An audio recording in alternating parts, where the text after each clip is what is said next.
Greetings, I'm Nate Angel, and I am starting a broadcast for Virtually Connecting Live from the Literacy Association starting a broadcast conference. For Virtually Connecting. Actually, I'm getting a little bit of feedback. Yeah, everybody virtual needs to mute. It might be Ian, actually. I'm getting a little bit of feedback. All right. I'm actually going to mute all the the virtual folks just for a second here. Okay, so let's start over. I'm Nate Angel from Virtually Connecting. We're leading this session from the Literacy Research Association Conference 2018 live with some folks on site who are our special guests today. And we have a bunch of virtual participants too who have come together to have an informal conversation. And so we're going to start off today by making some brief introductions of everybody who's involved in the conversation, starting with the folks who are on site at LRA 18. Do you want to start the introductions there on site? Ian? Oh, how about I start, because he's actually telling someone else what we're doing. So I'm Rebecca Hogue. I am a co-director, co-founder of Virtually Connecting. And I'm actually here in part because I am studying digital health literacy.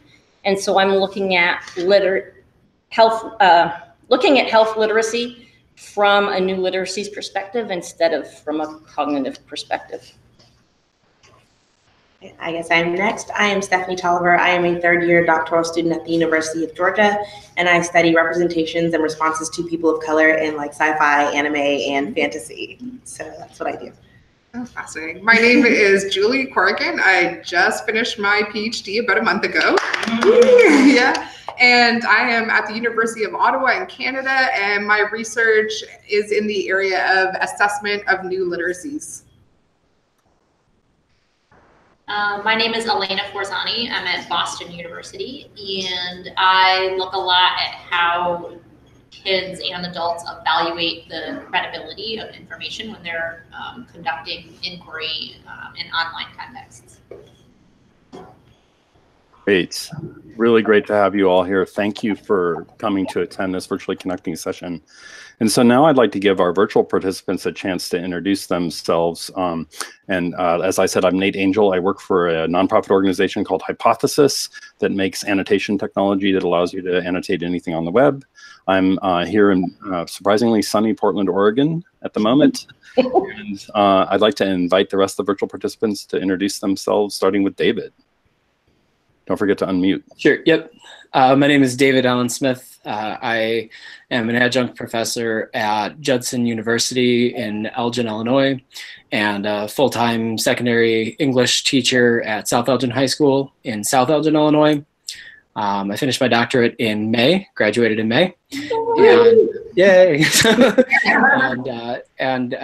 My main research interests are in secondary learning contexts as communities of practice, and trying to sort of bridge the movement from secondary context to post-secondary context or professional contexts in the language practices that students engage in. Hi, everyone. Thanks for including me. I'm Peggy Symingson. I'm in the Dallas-Fort Worth area at UT Arlington, associate professor. I study digital learning, online teacher education, and just kind of really interested in connecting with everyone today. Welcome. Sadiq, don't forget to unmute.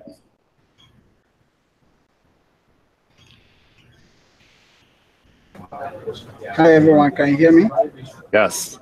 Hi, my name is Sadiq from Ghana. I'm with the Wikimedia Ghana user group and the Creative Commons Ghana chapter. I basically work on a project related to Creative Commons, and I volunteer in organizing editathons for Wikipedia and its sister projects like Wikimedia Commons. We do photo walks for Wikilabs Wikilabs Monument, And we also do projects that relates to the open educational space. So yesterday we held a meeting with the Web Foundation in Ghana, which has to do with the Alliance for Affordable Internet. So basically, we are a group of individuals who are fighting for broadband affordability in Ghana and Africa at large. So basically, these are some of the things I do here. Thank you. Really glad to have you here all the way from Ghana. Greg, do you want to don't forget to unmute, Greg. Oh, I didn't know if Vanessa was going to go before me. So I am Greg McVeary. I am a professor at Southern Connecticut State University, where I study the web and how just reading, writing, and participating is changing. And like Elena, which we did our PhDs together pretty much. I was going to say, Greg, I didn't realize you were on there. It's nice to see you. Yeah, good to see you again. You're only I'm in East Haddam. You're only in Boston. We'll have to catch up. That's me. Great, and Vanessa, don't forget to unmute. Yes. Vanessa Vale. I'm in rural Colorado. I'm retired, so I don't know if you'd call me just sort of a hanger-on or an education. I'm an education junkie.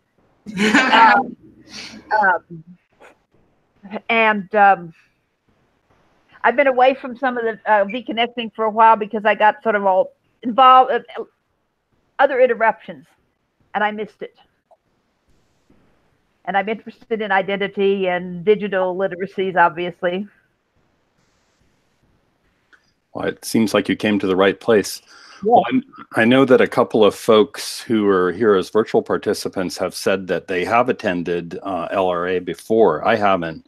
And so I'm wondering if one of you folks, maybe Peggy or David or Greg, has a kind of question for the folks there on site that you are particularly interested in talking about. I think if it's okay if I go first, just generally, day and a half in, I was kind of wondering if you had noticed any particular new trajectories in the research that you're seeing, theories that are being used, what people are focusing on or what people are finding in the year since we've been together. Is there anything sort of new that you're seeing and where the work has been headed in the past 12 months?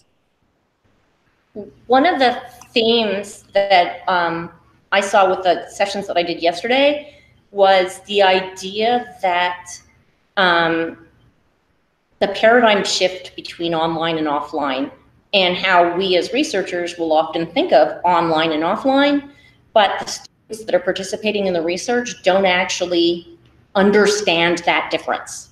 They just don't have a concept of those two things as being as being separate things. And so when the researchers were asking the questions, the participants were like, I don't understand the question that you're asking. And I thought that was a very interesting, I think it's an interesting shift, and it sort of goes to some of the identity work that I remember Bonnie and others have done on how our online identity is part of our identity. It isn't different from our identity. So I thought that was sort of an interesting sort of mix. And today I got to talk about ethics, which is one of my favorite topics, the ethics of using internet data and data collected or data presented by people on the internet, and the challenges with IRBs and self-identification, which I think is something that's ever evolving. Stephanie and I actually attended the same noon hour session yesterday, a study session. And so it was a study session that was focused on decolonizing research and just doing research with love and compassion, and what it means to be part of an interdependent community, and how can we do research in and ethical and caring way. And I think we're living, as we all know, in very turbulent times where there is a lot of hatred and fear that is there. And so when, our roles as researchers, that we're privileged to enter into a research site, and we have to be very aware of our positions and approach that from, just to really welcome that community engagement and what that means for us as researchers and for that involvement in our communities. So I thought that was really, I do work a lot in large scale assessment, which is very top down, and I'm really trying to, in the future, my research really from the bottom up, like working with assessment to empower student learning, not just as an accountability and gatekeeping mechanism. So I thought that was it was a really good, it's sort of a new area to me, but I really appreciated that talk about this sort of discourse of respect and compassion in our research. Yeah, and I think that is a definite theme I've seen across just in looking at conference title or presentation titles at this conference this year, which is great. Something that I've noticed is also there's a push to deregulate how academic research is used and like where we can find our type of literature to like cite. So I personally advocate for like using op-eds or articles on journal websites or ones that are not necessarily from like the major top newspapers. And so I've gotten pushback before saying like, no, you need to have more academic types of citations. And I'm like, no, these people are doing the work too.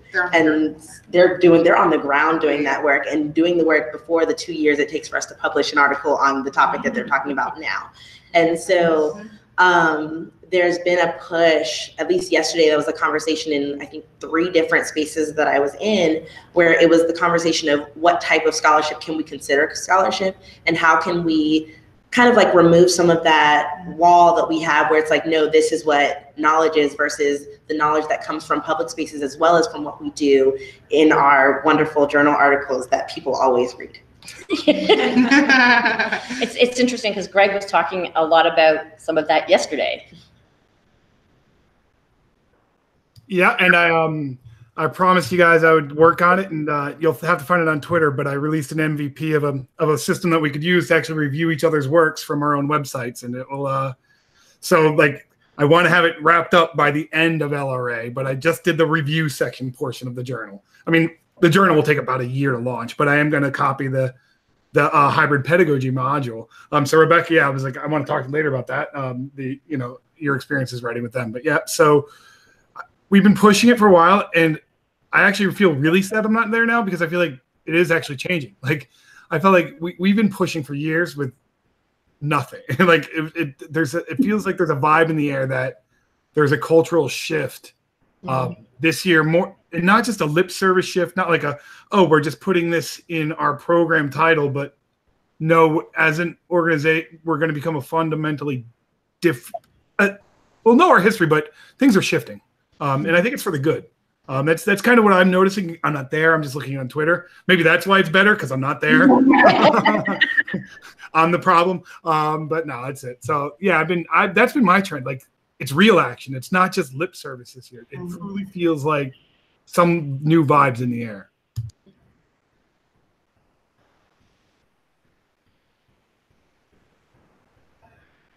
In terms of another question for the panel, how are you folks finding methodologies? Are there new? You've each talked about a different one, but maybe how are you approaching your research? Like what are the how do you struggle with methodology right now?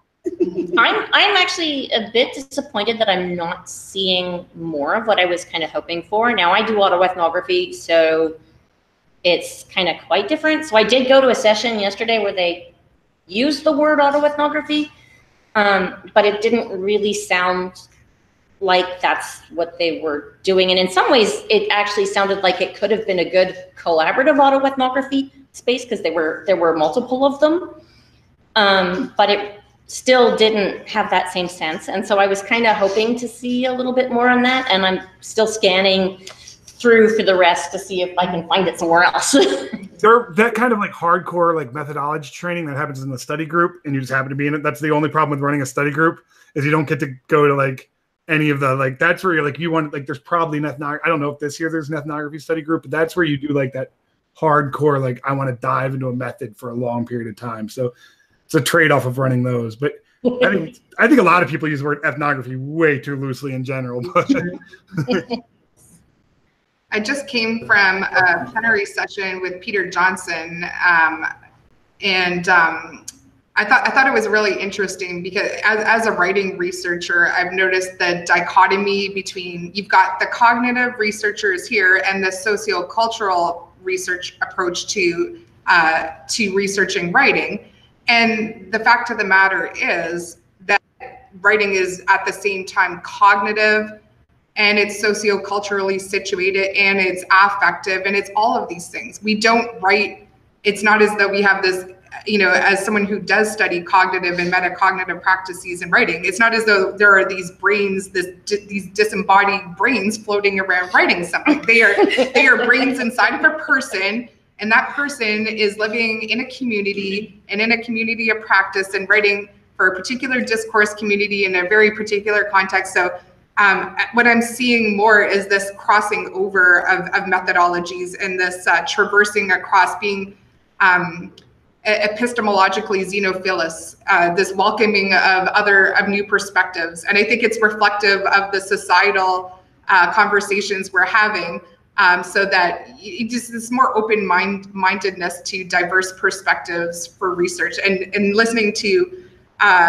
Peter Johnson today, you know, he did speak to metacognitive and cognitive practices of reading and writing in children, but he also largely spoke to how affect plays a role in their development of literacies. You know, and he was saying, you know, when students when they feel safe and secure and loved and welcomed and honored and respected, when their identities are honored, it is only then that they are in a safe environment to grow. Otherwise, learning shuts down. So I thought, you know, it's all these things coming together. And I thought, I like that traversing of epistemological perspectives. I thought that it's been, you know, meaningful. It's starting to happen. I agree that there's more of a connection between like the types of methods that we use in research. I do a lot more textual analysis of youth literature, at least right now, because I have data that I don't want to look at. So there's like, for instance, yesterday I did a presentation about the Twitter responses to Rue's character and how that basically was attacking not only the character, but the real person played in the movie. And I used a top-down kind of method where it's a critical discourse analysis and looking at that connection, but I also went bottom up and used systemic functional linguistics. And at first, when I first submitted the article, they were like, why do those two things go together? And I had to like advocate for it. But the fact that it was accepted here is showing that they're willing to bring two things together that usually aren't. And then also tomorrow, my presentation is using Bettina Love and Stalling's conception of the Black Ratchet imagination. And the fact that that was accepted as a methodological perspective, I was like, oh, okay, well, this will work, because I was very scared that I wasn't going to do it because I didn't use like traditional methods to do that type of work. And so to me, that shows that there's a willingness to broaden what we're considering method and whose methods are considered welcome in this space. Oh, great. I'm going to jump in. I want to piggyback off the discussion about method. Are you seeing more presentations where people are using social media as a data set? And then what kinds of analysis are people doing? And is anyone using analytics? I didn't see analytics. I saw people using narrative and fan fiction. I'm seeing a lot of people studying fan fiction sites and fan fiction communities. Understand. Yeah. Any analysis of like Twitter, Instagram? I'm interested in YouTube.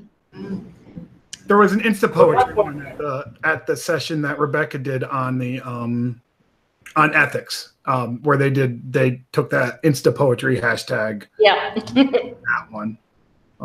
I posted a link to which would have been my presentation if I was there. Actually, that's the GitHub repo. I'll find that the paper's on my website. But I'm super interested in analytics because I don't fear the machine learnings as much, like especially because I'm talking credibility, where Elena does that, or looking at how writing grows over time. I think we can parse, right? Like the machine tools, I think we can hand off a lot of the lower level assessment skills to the machines, especially with the kind of parsing that goes out there and focusing on the learners. So, for example, I could look for credibility indicators that students use over time, and those could be picked up by machines faster than I could, or in larger data sets with quicker energy. So I am actually excited. And I think we do need to bring more machine learning and analytic experts to the field of literacy research. I just don't know. They're not at our conference yet, or we just have to become the experts and be there. So I barely play. So Elena, what do you think on that? Like, how can we? Yeah, I hope to bring in some machine analysis and another LRA. Yeah. Yeah, I mean, I haven't seen any of that, but you know, it's only the second day, and I maybe haven't gone to those sessions. Mm-hmm. No, I've actually seen a lot of traditional texts being used, actually, mm-hmm. Which sometimes surprises me. I don't know if other people have seen. Well, you said you saw a lot of actual social media text being used, which. Yeah, I haven't seen that, but we've probably gone to different sessions. Mm-hmm.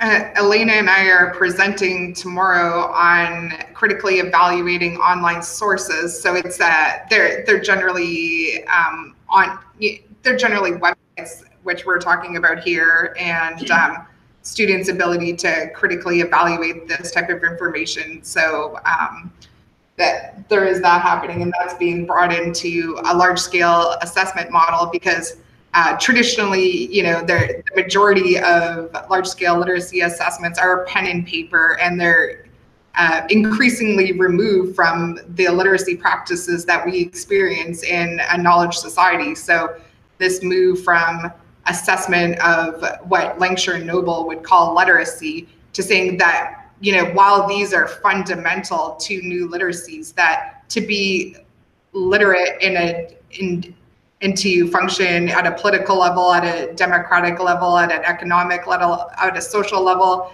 in a digital age, we need literacies that go beyond literacy.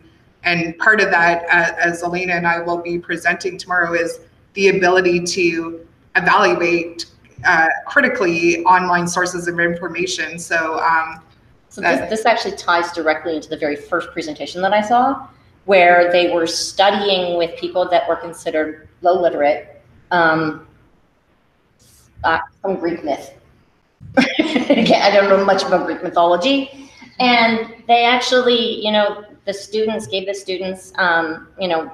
scaffolded them into searching and allowed them to search and find different sites that allowed them to understand the myth and the dialogue there, you know, and they did it as groups so they could talk to each other and sort of discover what the myth was about before they went to read the myth, in the sense that they couldn't, you know, that dense thing. And so they could actually comprehend the learnings and the thing behind it before they ever, you know, without being handed something that was going to be overwhelming. And so I thought it was really interesting that it's sort of flipping things around, where instead of studying something, you know, giving them the horrible text first, they're actually giving them the chance to use the internet. And I think this is exactly where or why the students may not see the difference between online and offline, because they're not making that distinction anymore. There's another session that's actually after this thing that one of the presenters is looking at how Black women use internet spaces like Twitter, Facebook, online op-ed places like Medium or something as a healing space. And so they're looking at it in such a different way, because I think that a lot of times when I see things about online practices or anything that with the internet, it's like depersonalized. And to talk about it as a space of healing, I think is very interesting and different from what I've seen before. Maybe along with that, if I could ask a real quick question, have you noticed any discussion of issues of like anonymity in those online spaces, and the way that, you know, students choose to, or if youth chooses to remain anonymous, if that shifts how they participate in those spaces versus when they identify themselves. Because I imagine that might influence the extent to which they're willing to engage in particular conversations or the ways that they do engage in those things. Actually, what the conversation sort of came up with is that youth actually compartmentalize what they share with the researchers and the adults very well. And so even if they're identified or not identified, they're still compartmentalizing. It's like, you can see this part of my profile. You can see this part of my life, but you can't see this part.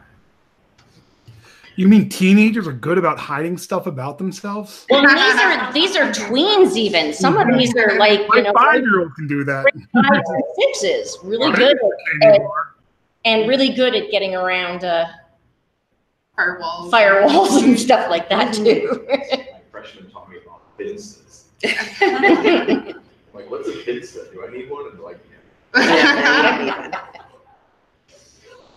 And folks, I know we started a couple minutes late, but you're also at a conference where you might want to go to other things. So I don't want to cut the discussion short, but I want to be sensitive to your time and the other things that you might want to do. For those of us gathering online, we have all day, right? Yeah, we've got more time. We've got more time. Ian said he had a question from I have a question. From behind. From behind the Come. Join us here. I'm shy. I don't want to be on camera. One more. We thank you for that, Ian. So my question for my illustrious panel, and then I will skip out, is I feel like this year at LRA we're having many more discussions about this fluidity in terms of gender and these binaries in gender and race and these distinctions and these boxes society likes to put people into. And those are just two examples. Just, do you see that binary, that false dichotomy, that digital dualism between like online, offline? Do you see fluidity there as well? And is that reflective of this larger societal push where we're like problematizing these binaries? So with that grenade, I will. That's interesting to say that, because in the session that Julie and I are doing tomorrow that she just talked about, there are 2 other papers, and one of them is about kids taking an online class and how they feel connected in an online learning environment versus offline environment. But what's interesting, I think, is that they found that certain kids felt more connected in the online environment and certain kids felt more connected in the offline environment. Mm-hmm. And I think that's interesting for the very reason you just said, Ian, which is that I think we're starting to see more of this breaking down of these dichotomies, and it's not always just online is better than offline or vice versa. It's more about who does what in what context and what can certain contexts accomplish for certain purposes. And I think we are seeing, at least I've seen that here at LRA, and I know at BU, my colleagues and I in literacy talk a lot about breaking down those binaries and those dichotomies that really don't exist. And I think that's kind of where, the power lies, is in those hybrid spaces that cross these false dichotomies that we try to set up that really don't make sense.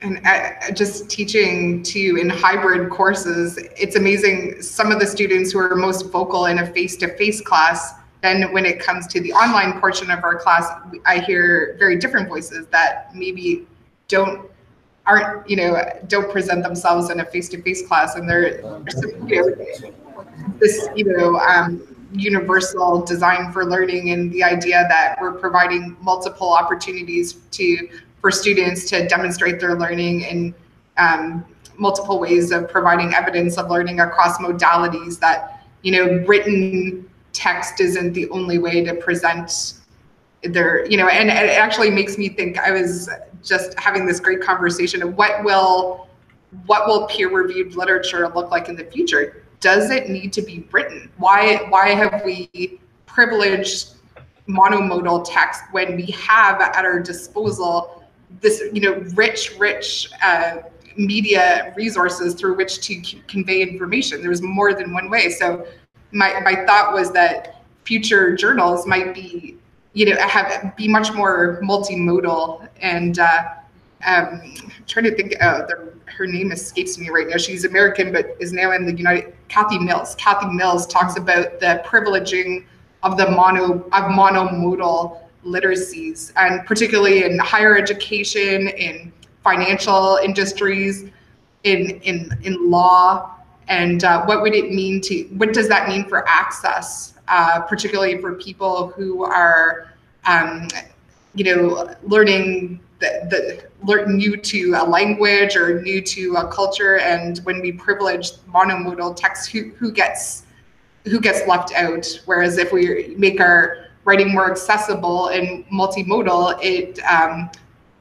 I think there are some tremendous opportunities there. Plus, it's just far more interesting, I think, to engage with, who's to say, like you were talking about before, who's to say that citizen journalism, why do we privilege these peer-reviewed, high top-tier journals, and who's to say that, like, all the amazing scholarship that's happening at the local level? And so I think there's some fascinating connections going on there. When I heard that question, I thought about not necessarily what like youth are doing, but the ways that scholars are kind of breaking down binaries within themselves, like themselves as that space where I've been asked, like, do you want to be a public scholar or an academic scholar? And I'm like, both. And so it's like this discussion of whether, like, building in your online presence, whether you want to YouTube about what you're writing, because I wouldn't want to read my papers either. And so it's like talking about it versus on YouTube or a podcast or something like that, and like really dismantling what it means to be an academic. And I've seen some journals, like the Journal of Language and Literacy Education, and there's this one that I can't remember the name of it right now. I can see the picture of it in my mind, but they are accepting different types of scholarship. So you're allowed to submit a video or a picture or something like that. Or the Journal of Language and Literacy Education does a thing where you're writing your papers, this is true, but they also like call you and see if you want to do a podcast about your article. And so they post that online with your actual articles. So that way there's like this dual thing. So you can either listen to something or you can read it if you want to. Some places are adding video and like really trying to conference with the people who are writing these things. And it's kind of changing for me what is considered an academic, because I don't like stuffy academics. And I don't like that whole concept of having to like exist in this ivory tower where I'm talking to people that there's like 100 people that may talk to me sometimes versus my friends who are over there who are not in the academy, and we have the same discussions and sometimes more rich discussions, and really dismantling that by having different types of scholarship be kind of uplifted in a way that it hasn't been, and existing and being an academic in one body, being a public and an academic and all of these things in one body, and breaking that down as being like this compartmentalization of who you are as a person. Hello? Hello, can you hear me? Yeah, so thank you. Sorry, I have a very terrible connectivity here. So my question is, I want to find out if there's anyone at the conference working on projects that are particularly focused on people from underrepresented communities, like those from Africa, or if there's any online resources that people can make use of from my part of the world. Is there any research that is focused on people from underrepresented communities? I haven't seen it. I know there's one professor who's doing research about Puerto Rico, and she lives and works in Puerto Rico. There's one researcher from Australia, but I'm not sure what she researches in terms of underrepresented populations. I know there was, but I didn't go to this session. My roommate told me about it. And they were doing work in Africa, but I'm not exactly sure where. So I don't want to posture and say which one it is. But there are a lot more international researchers this year than I've seen ever. The California coast.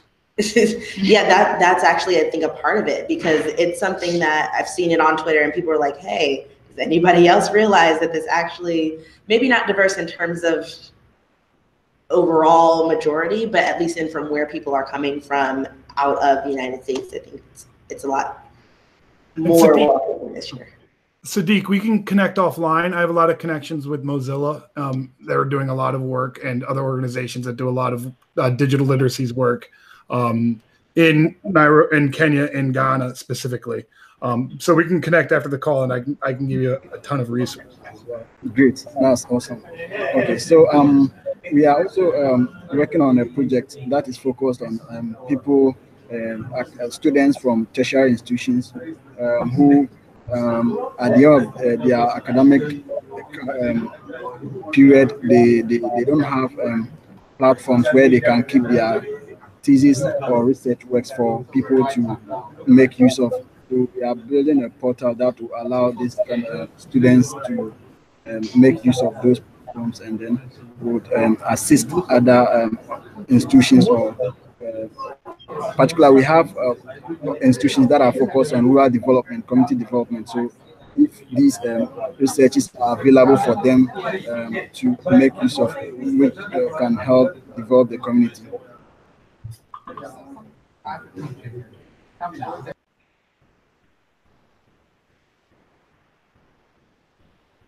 You know, Sadiq, you broke up a little bit in that, and so if there was an embedded question, that it might be helpful if you put it in the chat, just because there was some spottiness in the connection right there.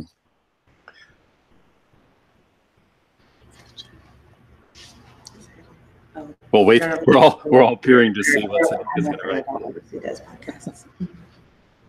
Oh, Greg got it. Hello. So I'm going to put the question on the chat list. Okay. Great, thank you, and sorry for the trouble making the connection. We know it's not always easy with a difficult connection in a public place like that. So, you know, I know these folks here have something they need to get to around 1. Maybe are there any kind of last thoughts or final questions? You know, one thing that we often do in these sessions is get a take from the folks that are there on site in terms of, like, what's so far in this experience that you've had at LRA 18, what's the big thing that you're taking away with you already? I know there's more yet to come. You have a big moment? I would love to hear from Vanessa. She's got this incredible wisdom, and you've been doing this a lot longer than we have, Vanessa. I'd love to hear from you. If you're, but of course I shouldn't have put you on the spot like that, but I love the wisdom that comes with a career, you know, a lifetime career like that. But I don't mean to put you on the spot, and I apologize for that. But I just very curious. Oh, you're muted, Vanessa. Oh.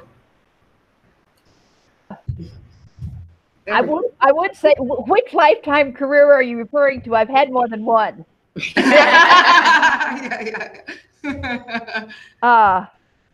Well, a lot of it, what I keep finding, I get in the areas, and I noticed that in graduate school after going there very late in life, and I kept things that were part of my experience outside graduate school and in the workforce kept crossing over and intersecting with things I would read and learn. And then when you see this happen with students too, and it's kind of like, well, you're more of a student frame of mind when you go back to school late like that. You haven't been going all the way through. I remember my first year teaching as a TA. It was down in South Louisiana, and it was I think it was either developmental English or I think it was 101, because it was the introduction to literature. And I decided that they all hated to do poetry, so I told them I'd do these things that I'd sort of experimented, because I had done teaching other stuff. And it seemed like a good idea, and if they were interested, we'd do it. And then I found out later down the road with all this innovative stuff that, hey, other people were doing the same thing. Just never asked permission. I just did it. But I knew they didn't like poetry, but I said, look, I know you don't like it, but we have to have a unit on poetry. So I want everybody to kind of skim through the book and look around it, and you are going to adopt a poem, get to know it, and then share it with the rest of us. And they caught on to that. And they came up with some very interesting ones. One of the most interesting was a late returning student. It was an out-of-work oil field worker. But there was a slump in the business, and he came back to school. He said that he had wanted to go to college, but then he got married and had family responsibilities and never got, I don't know if he even started, but, or maybe he had 1 year and didn't start. So his poem was A Raisin in the Sun. He said, when I read that poem, he says, it just spoke to me about not being able to go to school and then being able to come back and being in school. And it was interesting to see what they'd come up with. But I guess that's sort of like a digression. But I think that's the benefit you get when you're working in things. You're taking in, you're mixing experiences from a lot of different places and times. It's amazing what happens when we give our students a voice, isn't it? Yes. Well, I think because of my being older, it was easier. I didn't have to feel. Well, I used to break horses for a living. It's like, you're not going to intimidate me, kids. Go ahead, run with it. I can take it back anytime I want. And also in the fact that if you're working with very large animals that don't speak, trust is important. It's even more important. Well, it's not more important, but the consequences can be very immediate. Thanks for sharing that, Vanessa. Okay. It makes it very hard to start pinning down and figuring out what my identity is, because it's a mixture of different ones. Mm-hmm. And when they start talking about identities, it's like, well, you have to have one. I said, well, this is Monday. But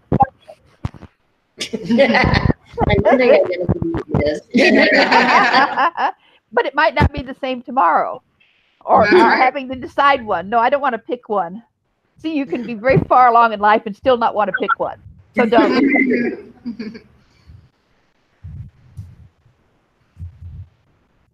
Well, thank you for sharing, Vanessa. Sure. We have other kind of final thoughts or aha moments as we start to wrap things up? We still have a lot of work to do. I want to go back to Sadiq's question so we don't forget that. But he was asking for strategies because they're working with higher ed students in Ghana about sharing their academic work online. So what would be your strategies for somebody that's trying to learn how to get into open science or into learning how to share their academic work online?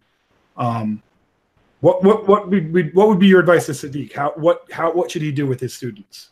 One thing that we do as part of our Graduate Student Association at the University of Ottawa is we say, you know what, we're all novices here when we start graduate school, and most of us have never had the chance to publish before, and there's so much gatekeeping going on, and we know we're neophiles at this. So we said, okay, fine, we'll start our own journal. So we launched our own online journal. It's publicly available online. And it's written, we're in Canada in a bilingual university, so it's written in both French and English. And we have to become encultured into the peer review processes. So our fellow students, I just finished my PhD, are the peer reviewers. We do have some professors on the advisory board, but we say, okay, fine, if we can't, maybe before, as kind of we're taking baby steps, so that before we submit to this top journal or whatever, we're gonna do this, and it's an authentic audience. The faculty, it's distributed among the faculty. It is online. I know Rebecca, you've written for it before, so yep. That would be one of my pieces of advice. Is if you write it, I don't know, if you build it, they will come. I don't know, type of thing. But yeah, make your own space. And I would go with more of the make your own space. And it's something actually that I'm looking at teaching my students, which is my students are more professional rather than academic, but actually creating a professional blog and actually owning your own space and getting something out there where you are blogging about your ideas and your thoughts. And the nice thing about that is they can be short. Mm-hmm. Mm-hmm. And you can link to other people that are blogging. And that's actually a key aspect of it. Find someone else's blog that you like and then spin off of them, right? That's the whole remix idea of what they're doing, tag back to them, and then you become part of that community. And I think that is something that is for anyone who's looking at working in an open space. That's one of the ways in which to really get into the open. True. There's like, why are we privileging always this, you know, the public? I hate that blogs are not necessarily considered academic when often they are. You can cite them. My paper that I just published in the Journal of Children's Literature cites op-eds, and I did not take them.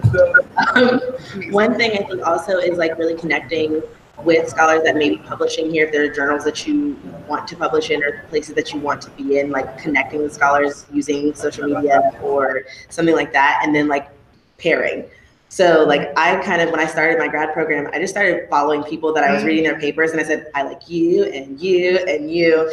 And so from there I was like, can if I send you something, can you read it and tell me like what I need to fix? And some of them were like, no. But then other people were like, yes. And so something that was a way to kind of pair up with someone who was already in the field and doing what I wanted to do to give me some of that feedback. And I used social media to kind of break down that, well, I go to UGA and I don't know anybody here. And I just said, okay, well, this person at University of Pennsylvania does this work. And so I'm going to email this person.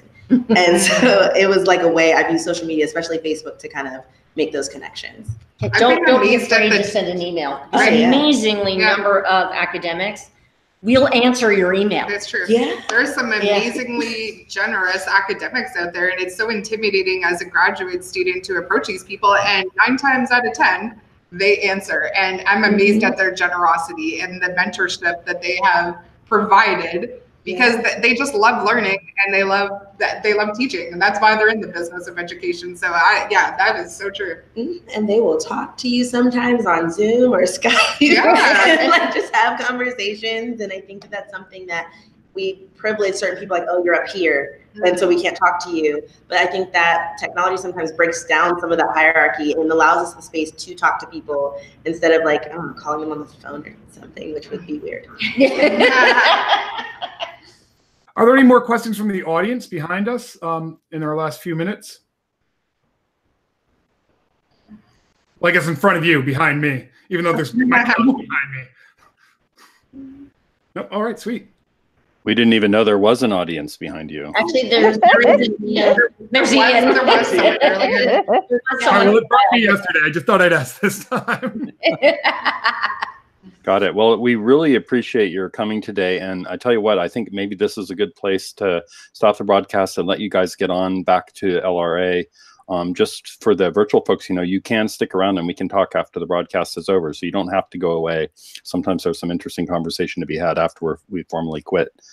So thank you all for coming. I'm going to end the broadcast now. And we really appreciate you taking the time out of LRA 18 to help with this virtually connecting conversation. Thank you.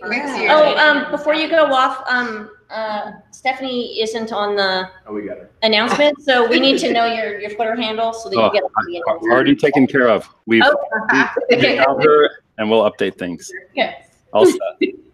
Thanks, everyone. Thank you. Bye. Bye. Thanks, you guys. Bye.